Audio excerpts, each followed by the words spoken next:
Police station अंतर्गत सावरगाव इथे एक अतिशय दुर्दैवी घटना घडली होती, ज्याच्यामध्ये एक 10 वर्षाची मुलगीवर एक 60 वर्षाचे नराधमाने एक अत्याचार करण्याचा एक माहिती आम्हाला भेटली होती। 7-8 वाजता रात्री ते पोलीस स्टेशनला आले होते। 2-3 तासात एफ आय आर दाखल झाला होता, परंतु आरोपी एफ आय आर दाखल करण्याच्या पूर्वीच पळून गेला होता। तिथे एक खूप मोठा जंगल होता आणि असे मोठे जंगलमध्ये आम्ही एक मोठी शोध मोहीम राबवली होती। ह्या शोध मोहीममध्ये आमचे 105 कर्मचारी, आमचे 5 पथक, SDPOचा पथक, LCBचे 2-3 पथक, आमचं पोलीस स्टेशनचा पथक, डिव्हिजन लेवलचा पथक असे आमचे पथक होते।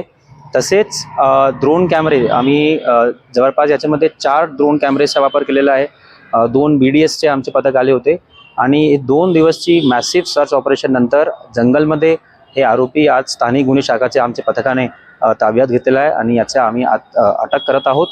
तसेच या गुन्ह्यामध्ये सर्व प्रोफेशनल इन्व्हेस्टिगेशनची जे पद्धत असतात, ई साक्ष, फॉरेन्सिक व्हॅन, मेडिकल रिपोर्ट, जबाब नोंदणी हे सर्व व्यवस्थित होणार, व्हिडिओग्राफी, फोटोग्राफी व्यवस्थित होणार आणि माझे स्तरावर मी सुद्धा या गुन्ह्याचा वेळोवेळी मॉनिटर करणार आहोत, अपडेट घेणार आहोत।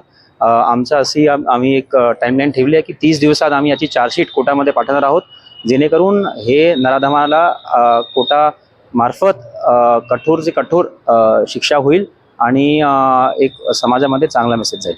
धन्यवाद।